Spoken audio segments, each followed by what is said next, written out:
Pourquoi faire une thèse? Je vous explique mon activité de thésarde. Vous savez que je dois remettre ma thèse en juin. Et juin, c'est même pas dans 3 mois, c'est demain. Une thèse sur quoi? Sur rien. Mais excuse-moi, mais il y a des gens que ça intéresse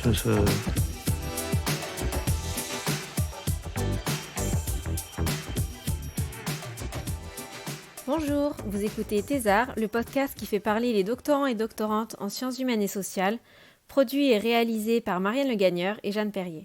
S'engager au sein de collectifs, d'associations pendant la thèse, ça vous parle? L'expérience vous tente? Dans quelle structure on peut s'engager pendant la thèse pour essayer de faire bouger les lignes, pour partager ses joies et ses peines, ou pour socialiser avec d'autres personnes autour de la recherche? Dans cet épisode, nous recevons Damien qui vient de terminer sa thèse en géographie et qui nous partage son expérience de l'engagement au sein d'associations de recherche, de collectifs de doctorants et doctorantes et au sein de son laboratoire. Il nous explique pourquoi il s'est engagé dans ces espaces et ce qu'il en retire après quelques années passées à y œuvrer. Damien revient sur la nécessité du collectif pour briser l'isolement de la thèse, mais aussi de façon plus politique pour défendre les droits des doctorants et doctorantes au sein des différentes institutions. Enfin, nous abordons ensemble également la façon dont fonctionne un laboratoire et la place des doctorants et doctorantes dans tout ça. Bonne écoute! Bonjour Damien, est-ce que tu peux te présenter s'il te plaît? Bonjour, merci de m'avoir invité dans ce podcast. Moi, je suis en 8e année de doctorat de géographie. Là, je suis en train de terminer ma thèse ces jours-ci. Et donc, j'ai commencé mon doctorat en 2013 à Lyon 3, dans l'école doctorale sciences sociales. Super. Alors on est ensemble pour parler d'un sujet en particulier, le sujet du caractère collectif de la recherche et de ce que tu as mis en œuvre, mais peut-être avant ça, si tu peux nous en dire un peu plus sur le sujet de ta thèse, ce que tu as étudié et comment tu y es arrivé. Alors, j'ai commencé en fait, moi, des études d'histoire en licence à Lyon 3 et je me suis spécialisé en Master 1 sur l'étude des images anciennes de la ville de Lyon. Et j'ai suivi ensuite un master professionnel patrimoine. Et puis, comme j'avais une approche géographique des images anciennes, je suis ensuite allé en géographie, d'abord dans un master pro plutôt axé outils sur le géomarketing, mais vraiment axé sur les outils de gestion des données spatiales. Et ensuite, j'ai commencé une thèse en doctorat de géographie après ce master 2 professionnel. Et ma thèse, elle porte sur l'image de Lyon dans les guides de voyage au 19e et 20e siècle. Donc là, c'est un peu le prolongement de ce que j'avais commencé en master, mais en étant aussi différent sur le type de source et sur la portée aussi en termes de chronologie. Parce que voilà, c'est vraiment sur la période 19e, 20e siècle avec une source qui sont des ouvrages imprimés avec des images et des cartes. Tu as été financé pour faire cette thèse? Oui, j'ai eu un financement pendant 3 ans par la région Rhône-Alpes à l'époque, qui finançait des thèses, donc c'était les contrats ARC. C'était des thèses qui étaient financées chaque année. Il y en avait à peu près une centaine de nouvelles thèses qui étaient financées dans toutes les disciplines. Et c'est un programme qui a duré jusqu'en 2016. Moi, 2016, c'est l'année où s'est terminé mon financement. Ensuite, j'ai été au chômage, j'ai aussi donné des vacations. Et puis, j'ai eu un contrat d'ATER pendant 2 ans et 4 mois, là, puisqu'il avait été prolongé à la suite de la première année de pandémie. Et là, je suis à nouveau au chômage depuis le début de l'année 2021. Du coup, pour s'intéresser au sujet qui nous rassemble aujourd'hui, toi, le caractère collectif de la recherche ou le fait de partager cette expérience avec d'autres doctorants et doctorantes, est-ce que c'est quelque chose qui comptait pour toi depuis le début? Enfin, en fait, c'était d'abord l'aspect collectif en lui-même qui m'a intéressé, puisque je me suis rendu compte assez vite, dès les premiers mois du doctorat, que c'est une expérience quand même très solitaire. J'avais déjà eu une expérience de recherche en master qui avait été assez difficile justement sur ce plan-là d'être un peu tout seul, même si en master on a encore une promo et qu'on a des cours en commun. Donc là en doctorat, ça m'a paru une nécessité en fait de participer à des collectifs pour pas rester tout seul dans mon coin. Dans les premiers mois du doctorat, on a eu donc les rentrées voilà, à l'université, à l'école doctorale, etc. Et il y avait une présentation des quelques associations de doctorants qui existent à Lyon.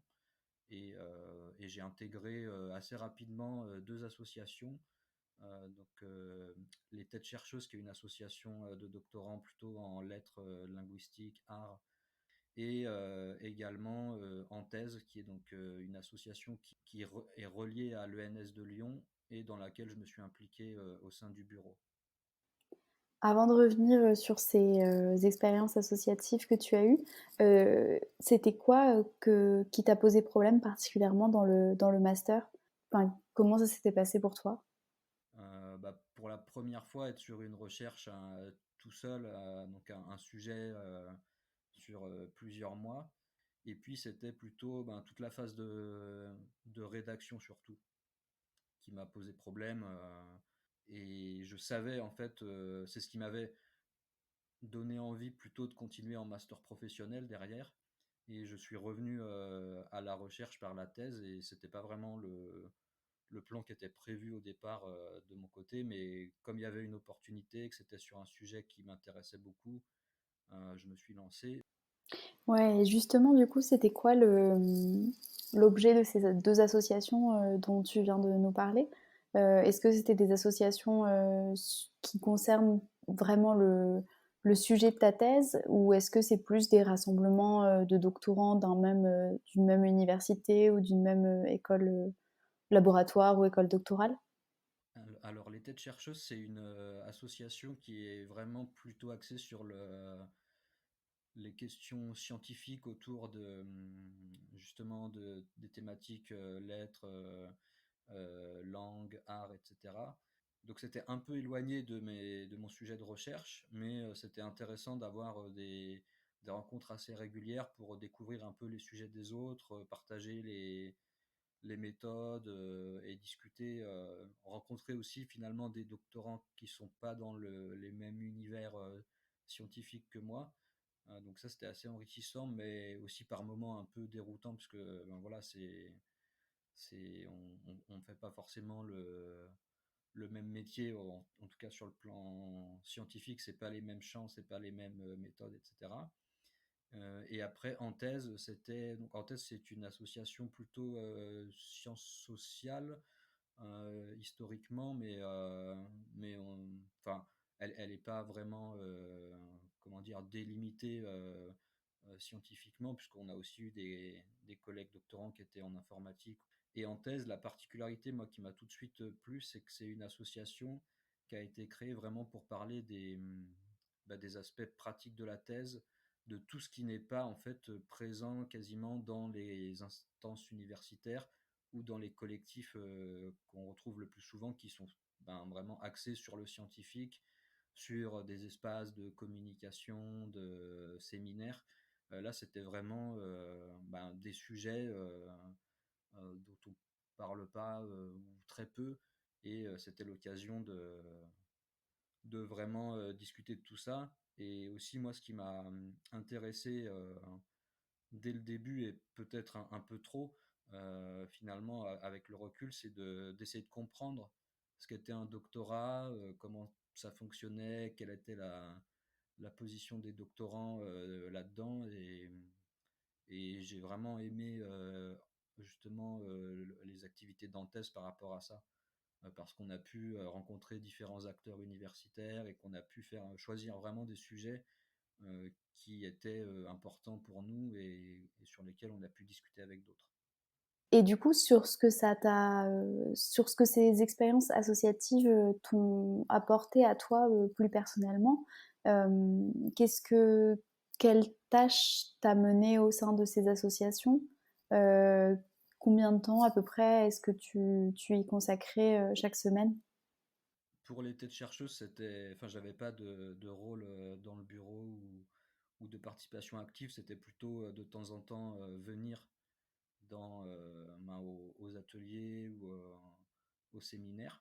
Et dans thèse, donc j'ai eu un rôle beaucoup plus actif, hein, puisque j'étais responsable tout ce qui était outils numériques.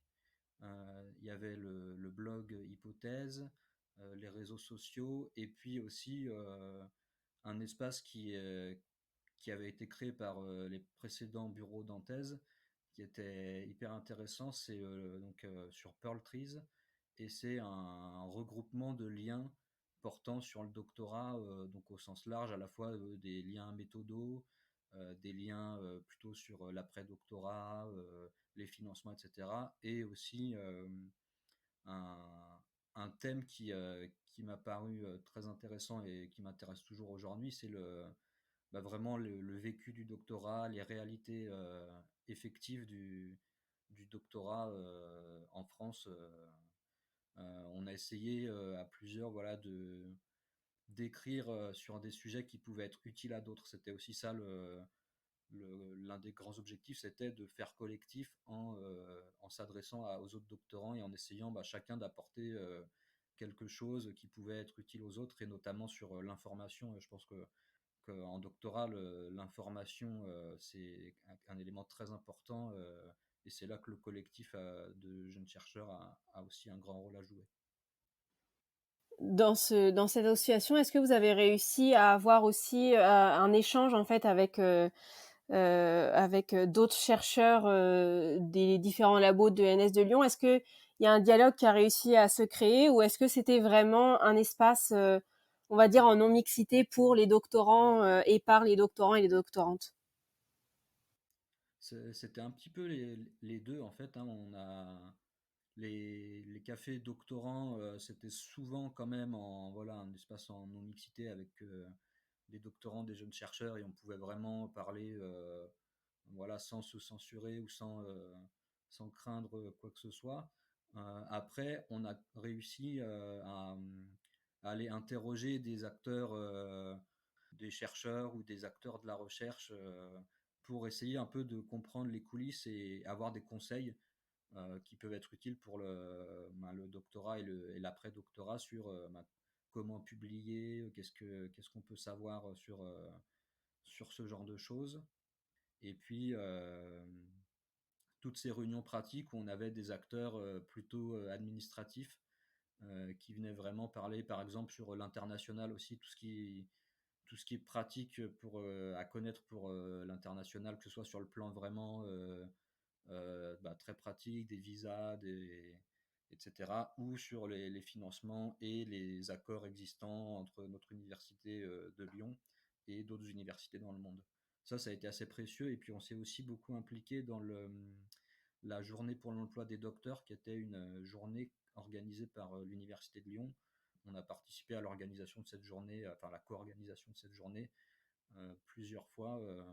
Donc de ce point de vue-là, on s'est quand même senti reconnu comme collectif doctorant et intégré par certains acteurs. Et je dirais d'abord par les acteurs administratifs, c'est-à-dire collège doctoral, école doctorale, ou en tout cas des personnes ressources dans l'université. Et après, avec certains enseignants-chercheurs qui nous ont accueillis très facilement, hein, pour venir échanger, partager leur expérience. Je trouve que c'est une idée vraiment super intéressante, ces cafés de doctorants. Est-ce que, du coup, tu nous as dit que parfois il y avait des invités qui étaient là et que c'était un peu des informations qui étaient données aux personnes en thèse. Quand vous étiez seulement entre doctorants, de quoi est-ce que vous parliez? Comment ça se passait? Je dis ça parce que ça pourrait peut-être intéresser certains et certaines pour monter ce genre de structure dans leur ville, pour avoir d'autres lieux et opportunités d'échanger qu'au sein des laboratoires, par exemple. Effectivement, ce qui marche bien, c'est d'être dans un lieu assez convivial, mais en même temps d'avoir un espace où on s'entend parler, donc qui soit assez calme. On a parlé de différents sujets, par exemple, il y avait un sujet qui était concilier doctorat et vie personnelle, où là, je me souviens qu'on avait eu des doctorants, des docteurs qui étaient à terre. On avait parlé, par exemple, des questions de mobilité un peu forcée quand on a des postes d'ATER dans d'autres villes. La question des couples aussi, ben voilà, quand on est en couple avec quelqu'un qui vise une carrière académique, ça veut dire aussi toutes ces questions de mobilité, de devoir bouger ou de se poser la question effectivement sur ces aspects-là. Ça permettait aussi vraiment de donner du temps pour partager nos expériences. Et c'est là aussi que le collectif doctorant est très important, à mon avis, c'est de discuter un peu de comment se passe notre doctorat, nos relations avec nos directeurs ou directrices de thèse, ce qu'on fait, ce qu'on nous demande. Et c'est là ce qui permet aussi parfois de confronter des expériences et de se dire ah ben là c'est peut-être pas trop normal puisque nous ça se passe pas comme ça de notre côté ou inversement de prendre conscience que il y en a qui ont des meilleures conditions de doctorat que nous. Enfin voilà, c'est ce qui permet aussi de comprendre un peu mieux comment fonctionne le système. Et le cas lyonnais est assez représentatif puisqu'on a des grandes écoles, donc l'ENS par exemple, mais on a aussi d'autres grandes écoles du supérieur. On a des universités et les conditions de travail en doctorat peuvent être assez variables, hein. Ça permet aussi un peu de nourrir le débat et derrière, dans les collectifs des laboratoires, de venir avec des arguments en disant bah regardez, nous on n'a pas d'espace alors que dans d'autres labos ils en ont, voilà, c'est pas trop normal. Et du coup, est-ce que ça a pu marcher des fois, aller vers ton labo, vers le conseil du labo, la direction, et leur faire remonter un souci en les confrontant à d'autres expériences des doctorants dans d'autres universités ou d'autres grandes écoles de Lyon? Il faut plusieurs années souvent pour qu'une une demande aboutisse. Quand on devient représentant des doctorants, on bénéficie de ce qui a été fait par ceux qui nous ont précédés et voilà. Et après, ceux qui nous succéderont bénéficieront aussi des petites graines qu'on a pu semer, des petites choses qu'on a pu obtenir. Et dans mon labo, par exemple, ça s'est bien amélioré. Je le vois entre le début de mon doctorat et la fin, mais ça s'est pas fait en un coup, quoi. C'est vraiment petit à petit.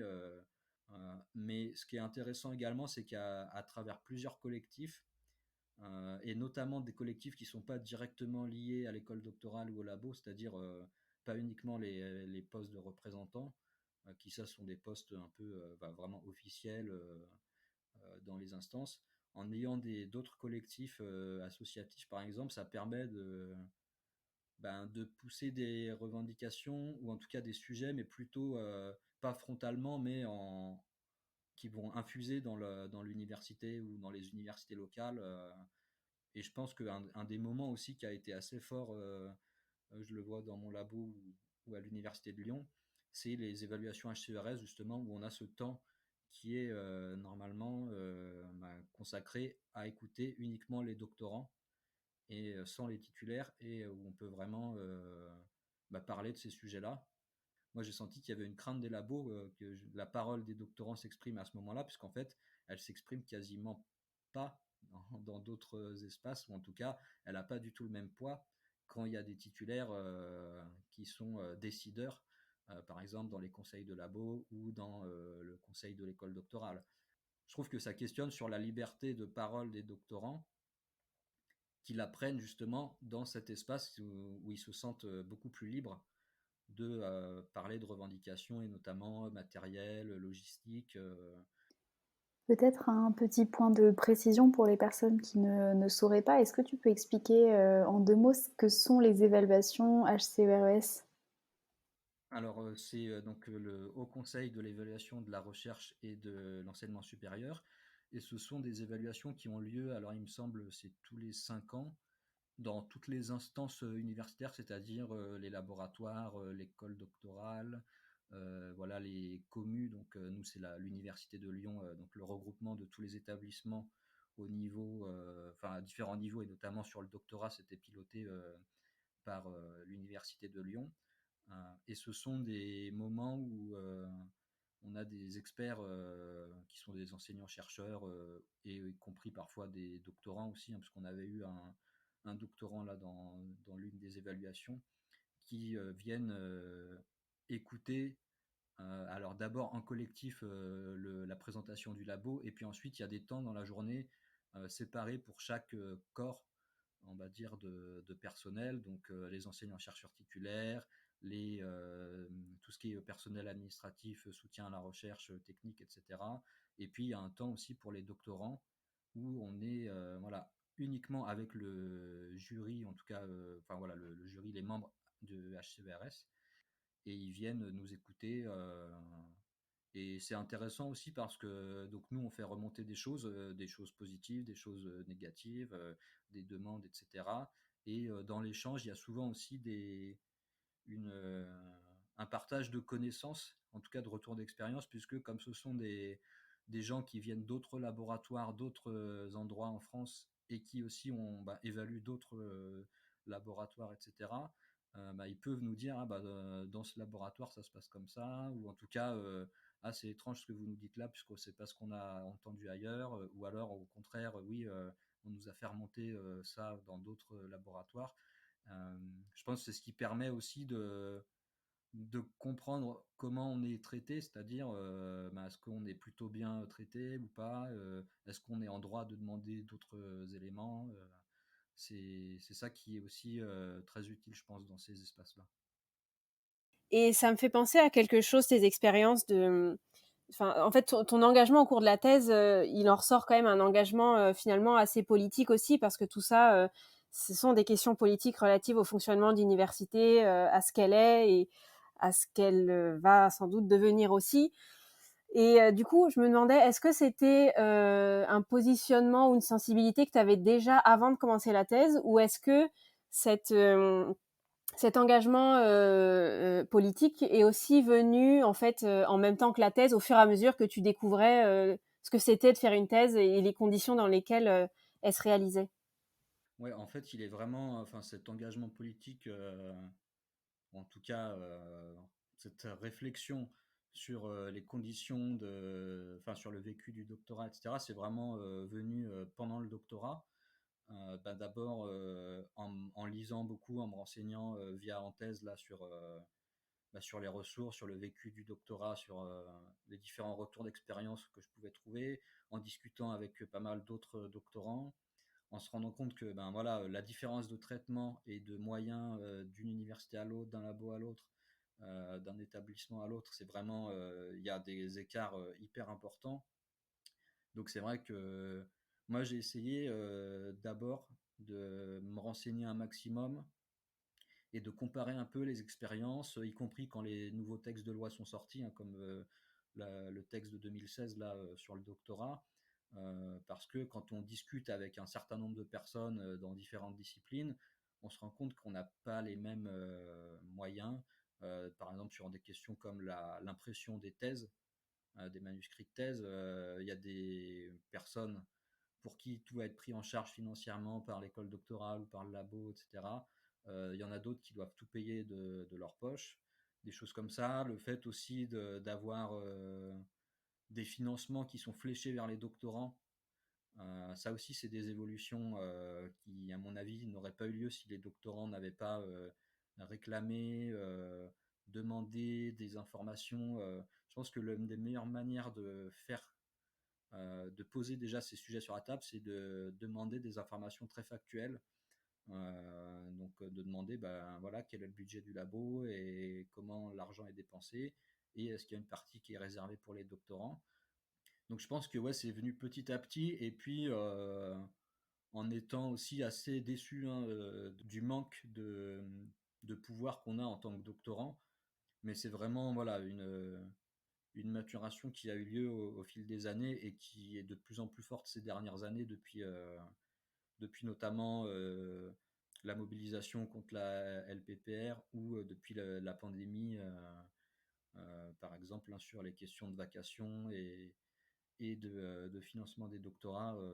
Voilà, je continue à m'intéresser de près à ces sujets. Et en tant que représentante doctorante dans ton labo, là tu nous parlais des enjeux de pouvoir qu'il peut y avoir. Est-ce que tu peux nous en dire un peu plus justement sur en fait comment fonctionne un labo, et concrètement quel est le poids des doctorants dans les réunions, dans les votes, dans toute la vie du labo en fait. Comment ça se passe concrètement et quels sont ces enjeux de pouvoir dont tu nous parlais juste à l'instant? J'imagine que c'est un peu différent suivant les labos, mais déjà la première chose, c'est que peu importe finalement le nombre de doctorants qu'on ait, souvent il y a beaucoup de doctorants dans un labo. Nous, dans notre labo, il y a plus de doctorants que de titulaires. Euh, mais on est quand même, on va dire, d'un point de vue numérique, on va avoir quelques représentants et on va avoir un poids très faible sur l'ensemble du conseil du labo. Alors peut-être que du côté du labo, on trouve ça tout à fait normal en fait, puisqu'on n'est pas titulaire. Après, dans les conseils de labo, effectivement, quand il s'agit de parler doctorat, on sent qu'à certains moments, on est un peu tout seul à faire valoir des éléments pour les doctorants, puisqu'en fait, on s'adresse à des gens qui, eux, sont dans une autre situation, sont des titulaires, sont des permanents et n'ont pas les mêmes, comment dire, ont pas les mêmes conditions de travail, ont pas le même statut. Donc ça, je pense que inévitablement, c'est déjà une première expérience qui est assez inconfortable parfois, hein, puisqu'on se rend compte que à certains moments, les doctorants peuvent servir de faire valoir et à d'autres être un peu plus écoutés.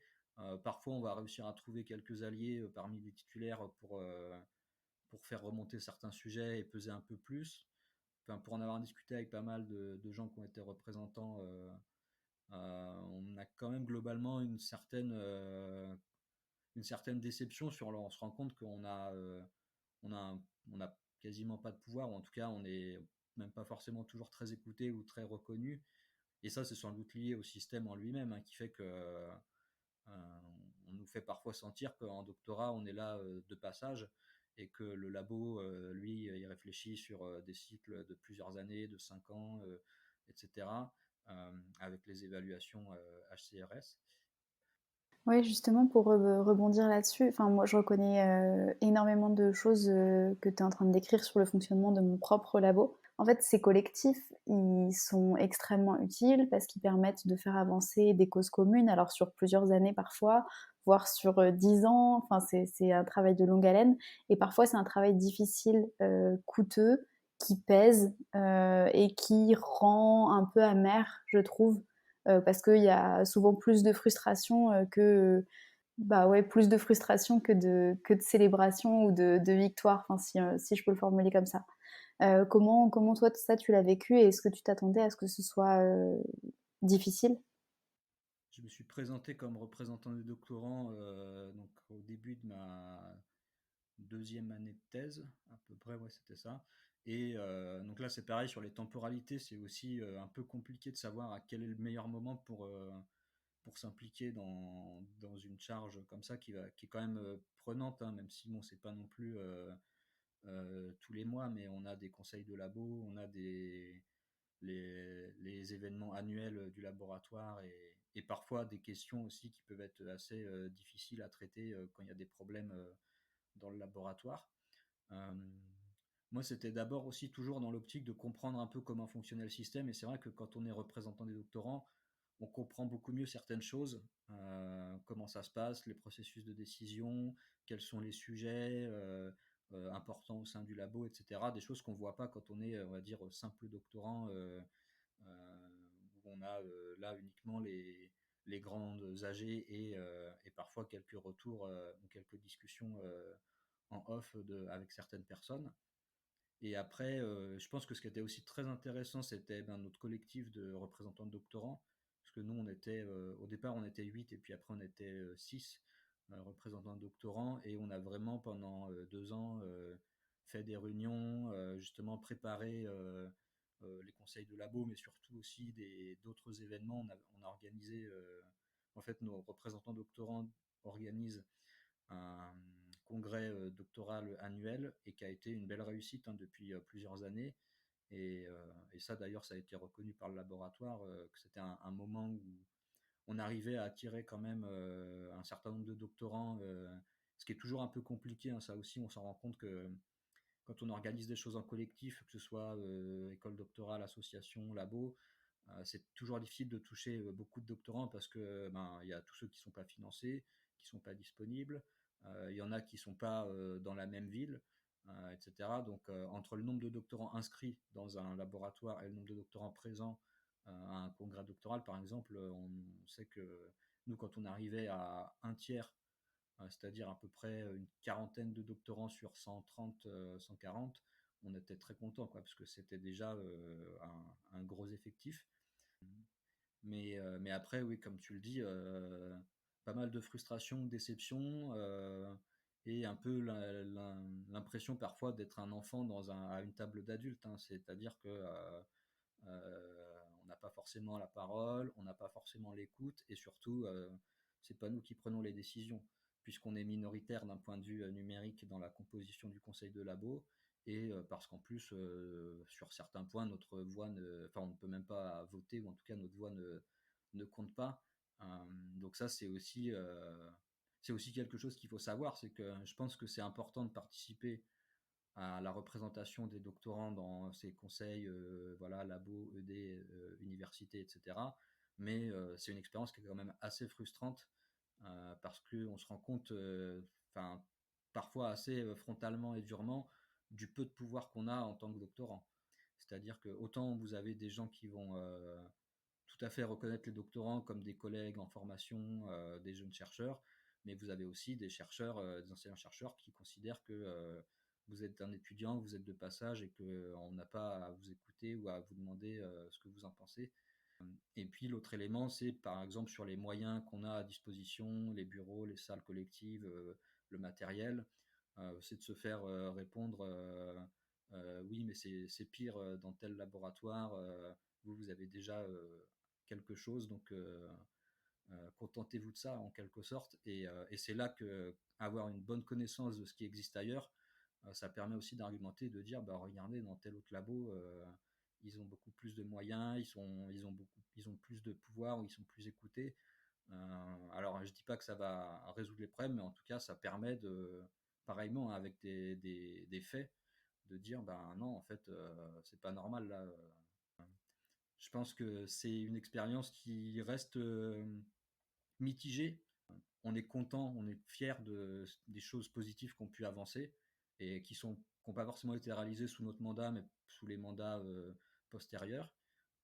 Et donc là, c'est l'accumulation des représentants doctorants au fil des années qui a permis d'obtenir ça. Et par contre, on est frustré sur certains points et sur certaines mécaniques du pouvoir dans ces instances-là sur lesquelles on n'a pas du tout prise en tant que doctorant. On fait ce qu'on peut, mais je pense qu'il ne faut pas non plus perdre trop d'énergie là-dedans, surtout quand on sent que politiquement, c'est complètement bloqué. Si vous avez en face de vous une direction de labo ou de D qui ne considère pas les doctorants comme autre chose que des étudiants qui doivent faire leur thèse, voilà, on sait que ça va être très compliqué d'obtenir des choses. Par contre, quand on a des oreilles attentives, quand on a des alliés parmi les titulaires, là, il y a peut-être moyen de faire avancer certaines choses un peu plus rapidement. Et est-ce que toi, tu perçois une sorte de baisse de mobilisation ou une baisse de l'intérêt d'une mobilisation collective, ou pas du tout?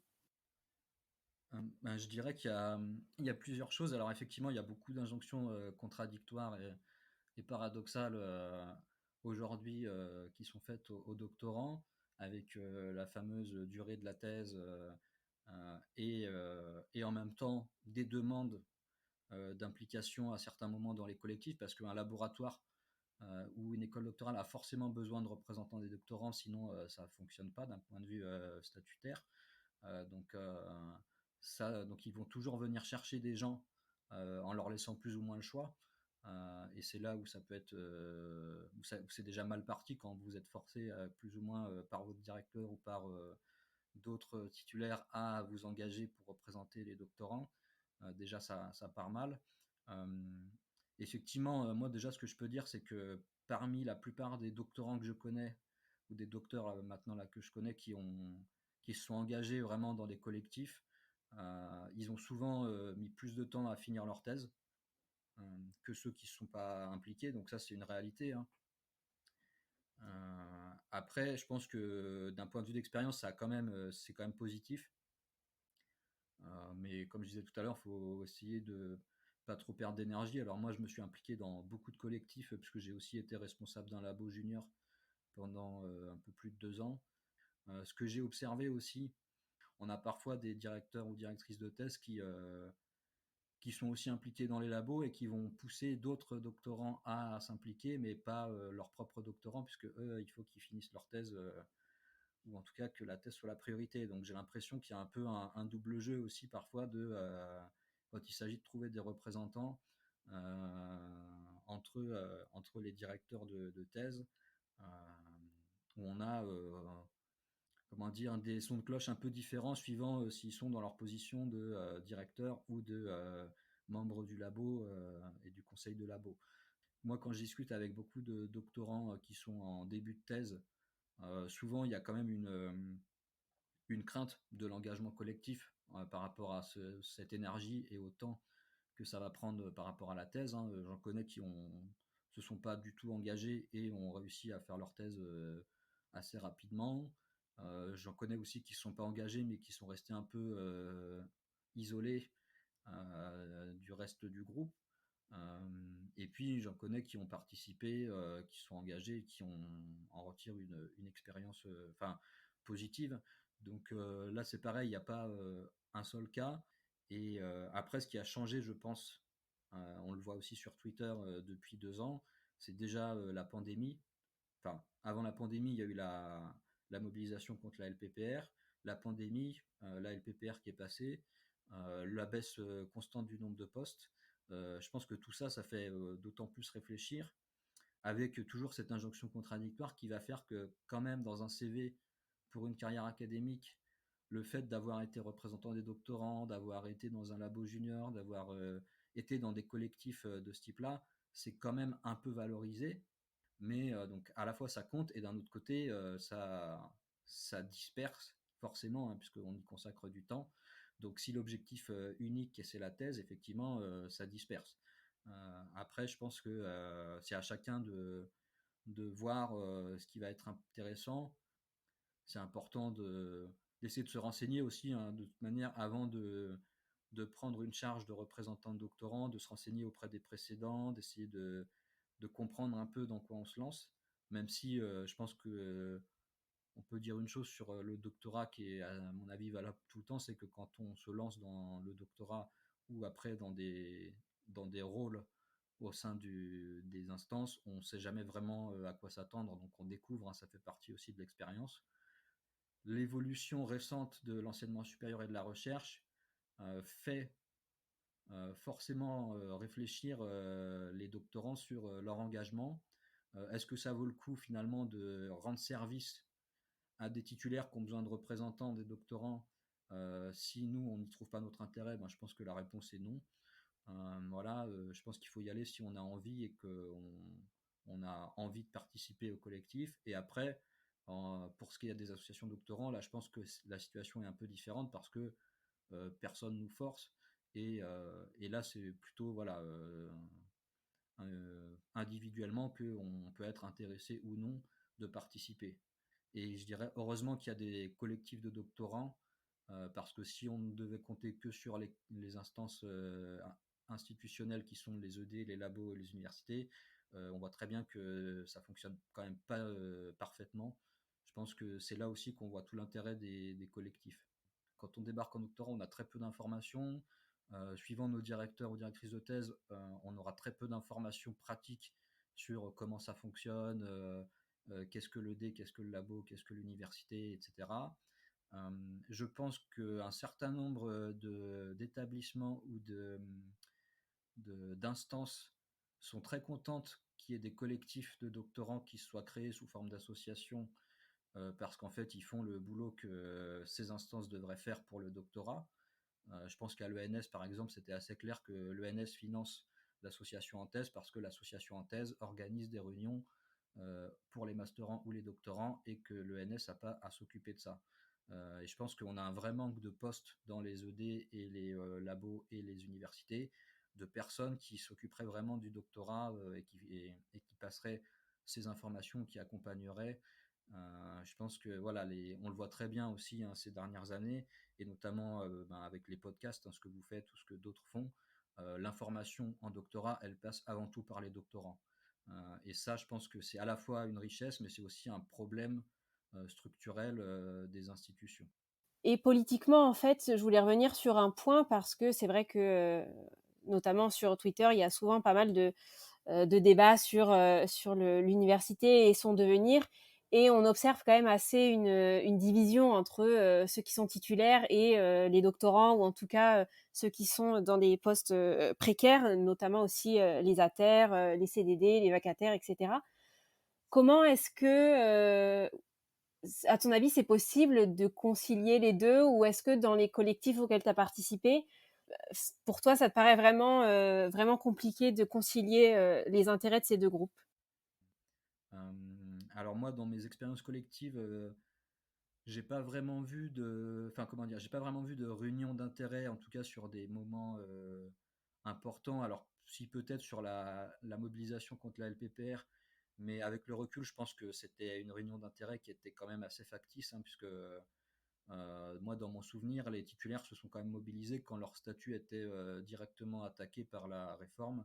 Mais j'ai l'impression que, voilà, même si on était précaire et titulaire contre la LPPR, c'était pas pour les mêmes raisons, et que on a bien vu depuis que la loi est passée que effectivement ce collectif a pas duré, et les intérêts sont pas forcément les mêmes aujourd'hui.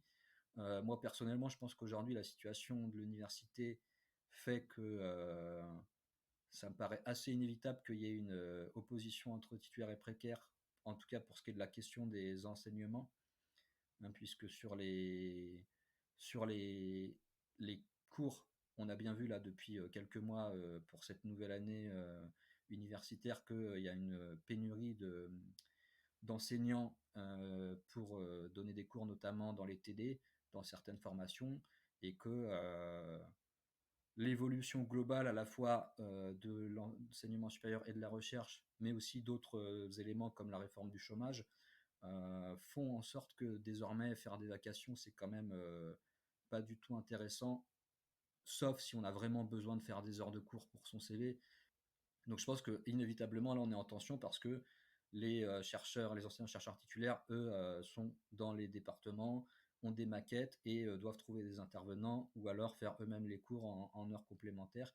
Donc là, ça me paraît assez inévitable qu'il y ait opposition. Et puis moi, ma position, c'est que voilà, chacun a sa situation, et que il est normal que la parole des précaires puisse être écoutée, et que les précaires puissent s'exprimer. Après, on n'est pas forcément d'accord avec ce qui est dit, mais ça me paraît quand même important. Sinon, je pense qu'il y a eu une évolution quand même. Moi, quand j'ai commencé mon doctorat, il me semblait que la situation était quand même beaucoup plus apaisée au niveau global, hein, au niveau national, même si, bon, là, on était déjà après l'autonomie des universités, mais parce qu'en fait, il y avait moins cette impression que la poursuite de carrière académique serait difficile. Alors c'était déjà le cas, hein, en fait, quand on regarde les chiffres. Et c'était très difficile de discuter avec d'autres doctorants de la réalité, en fait, hein, dans cet aspect dont je parlais tout à l'heure pour en thèse, de vécu du doctorat et de réalité du doctorat, bah, de dire, bah, regardez les chiffres, ils sont quand même pas bons. Et ça veut dire que là, on est combien? On est une dizaine de doctorants. Bah, parmi nous, il n'y en a pas beaucoup qui vont réussir à devenir maître de conférence. Et après, je comprends totalement, hein, que ce soit des informations qu'on n'ait pas envie d'entendre quand on est en doctorat, quand on vient de commencer. Je le vois très bien aujourd'hui quand je tiens des discours de vieux doctorants en fin de thèse assez désabusés. Effectivement, c'est un discours qui n'est pas entendable par un certain nombre de doctorants, qui est aussi pas entendable aussi par un certain nombre de titulaires d'ailleurs. Mais après, voilà, ça c'est chacun est libre d'avoir son opinion.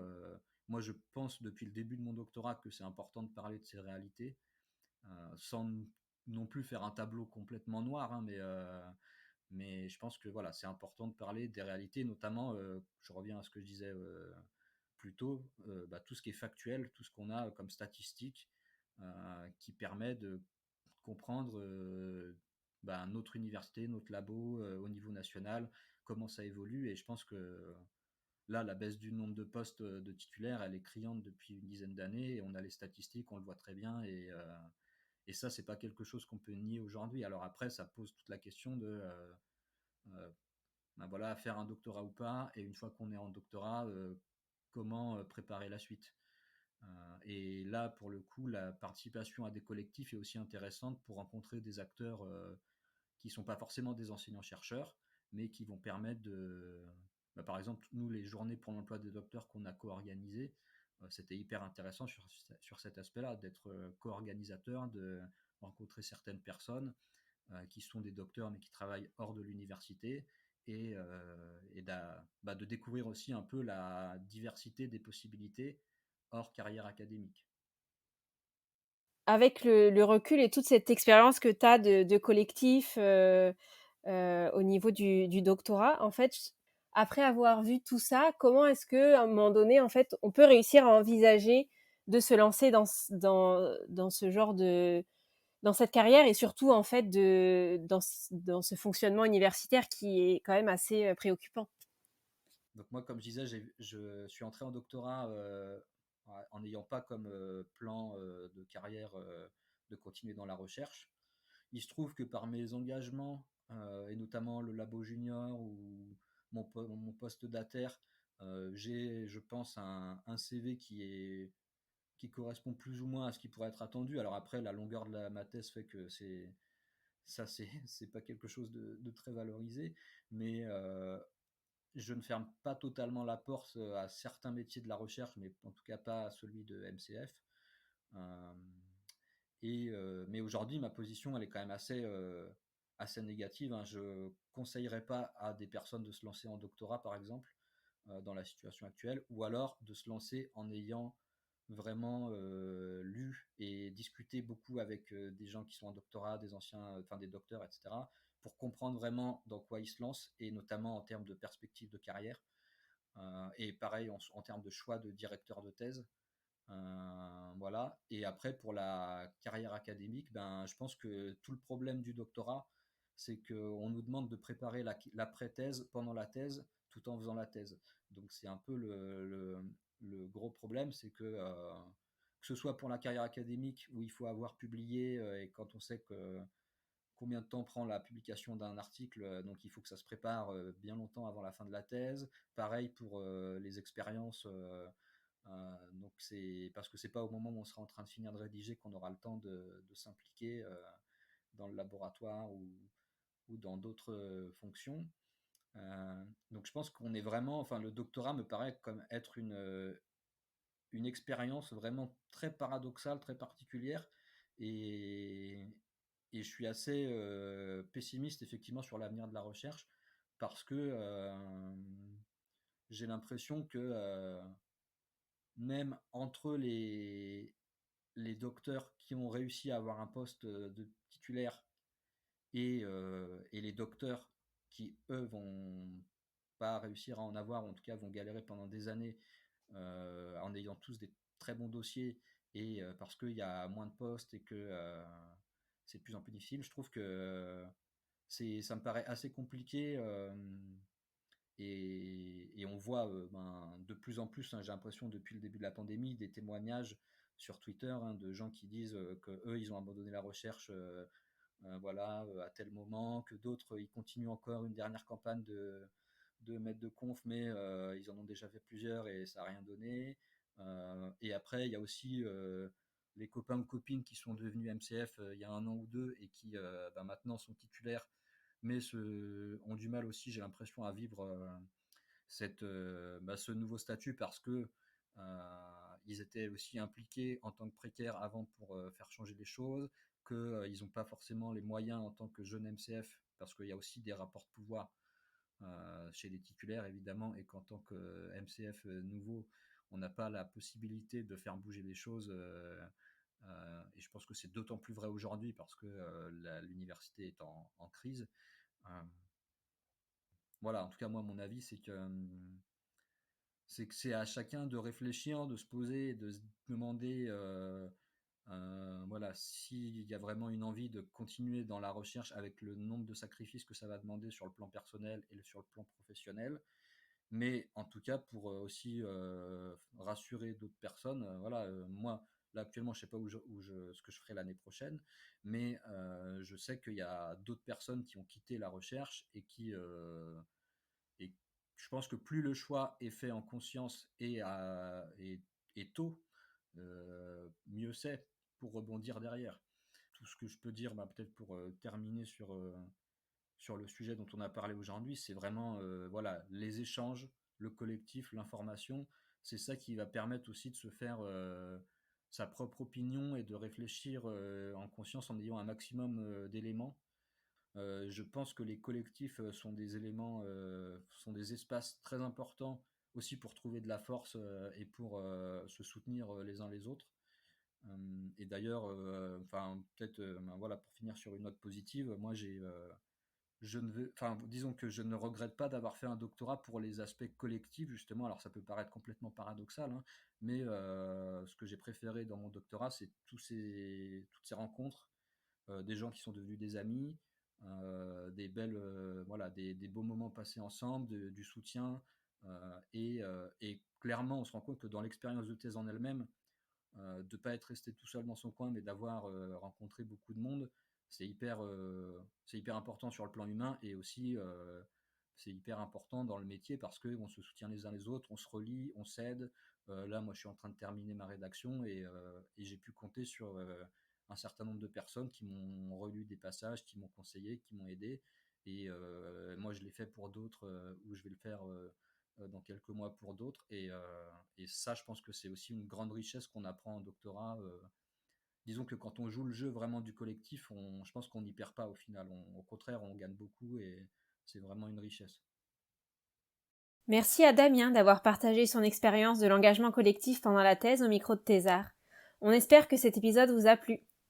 Vous pouvez nous retrouver sur Instagram et Twitter @thésard_es ou nous contacter par email thésard.es@gmail.com. Nous sommes toujours très heureuses de pouvoir échanger avec vous et de savoir ce que vous avez pensé des épisodes. Merci d'avoir écouté Thésard jusqu'ici. Le générique est réalisé à partir d'un morceau de Tilif. Pour ne pas rater les prochains épisodes qui sortent environ toutes les 3 semaines, abonnez-vous sur votre plateforme préférée de podcast et suivez-nous sur nos réseaux sociaux. Courage pour vos thèses, mais surtout pour tout le reste.